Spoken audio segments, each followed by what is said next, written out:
আসসালামু আলাইকুম। তোমাদের মাঝে আরো একটি নতুন রান্নার রেসিপি নিয়ে চলে আসছি আমি। আজকে আমি রান্না করব কাউনের চাউলের পায়েস।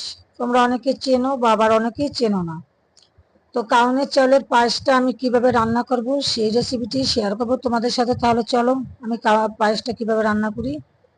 আজকে আমি রান্না করব কাউনের চাউলের পায়েস। তো কাউনের চাউলের পায়েস, কাউনের চালটা তোমরা অনেকেই হয়তো বা চেনো না, আবার অনেকেই চেনো। সবচেয়ে সেরা স্বাদের যে ক্ষীর হয় বা পায়েস হয় সেটা কাউনের চাল দিয়ে হয়। এখন সচরাচর পাওয়া যায় না চালটা, আমি তো অনেকদিন খুঁজে পাই নাই। তো হঠাৎ আমি পেয়ে গেছি, তো সেই কাউনের চালের পায়েসের রেসিপিটা তোমাদের সাথে শেয়ার করব। তো আমি এখানে নিয়েছি 1 কাপ কাউনের চাল। এটাকে ভালো করে ধুয়ে 20 মিনিটের জন্য ভিজিয়ে রেখেছি। তাহলে এই কাউনের চালের পায়েসটা রান্না করার জন্য যে চালটা ওটা তাড়াতাড়ি সিদ্ধ হয়ে যাবে। তাহলে চলো আমি কিভাবে কাউনের চালের পায়েসটা রাঁধবো। চাউলের চাউলের পায়েসটা রান্না করার জন্য আমি একটা হাঁড়ি বসিয়ে নিলাম, চুলায় দিয়ে দিয়েছি 1.5 লিটার দুধ। তো এখন অপেক্ষা করব দুধটা বলক আসা পর্যন্ত।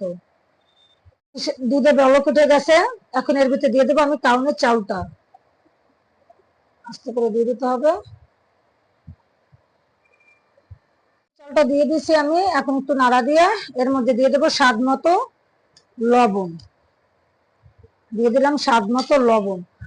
আর দিয়ে দেবো আমি এর ভিতরে 3টে এলাচ। আমি এর ভিতরে এর চেয়ে বেশি কোনো মশলা দেবো না, কারণ এটা আমি খেজুরের গুড় দিয়ে রান্না করব। 3 টুকরো এলাচ দেবো, দারচিনি তেজপাতা এগুলো কিছুই দেবো না, তাহলে যে খেজুরের গুড়ের যে একটা ফ্লেভার ওটা থাকবে না, এই কারণে। এখন অপেক্ষা করব সিদ্ধ হওয়া পর্যন্ত। চালটা কিন্তু সিদ্ধ হয়ে গেছে দেখুন।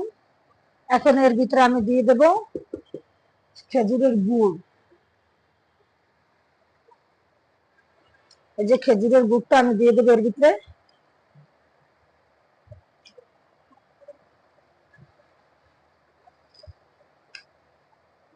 এটা একবারে অরিজিনাল খেজুরের গুড় আমাদের দেশের।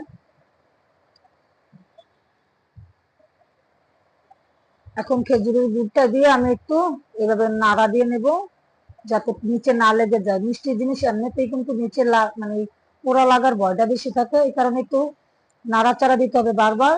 এটা লক্ষ্য রাখবেন রান্নার সময়। এখন এর ভিতরে আমি 4 টেবিল চামচ গুঁড়া দুধ গুলিয়ে দেব।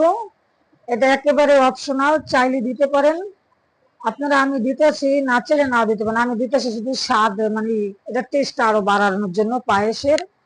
এখন এটাকে আমি নর্মাল পানি দিয়ে গুলিয়ে নেব। এটা নর্মাল পানি দিয়ে গুলিয়ে নেব। এটা দেওয়ার কারণ হচ্ছে একটাই, যাতে একটু পায়েসের টেস্টটা যাতে আরো বাড়ে বা টেস্ট লাগে খেতে, এই কারণে। আপনারা চাইলে দিতেও পারেন, নাও দিতে পারেন। এখন আমি এই যে গুঁড়ো দুধের গোলাটা দিয়ে দেব।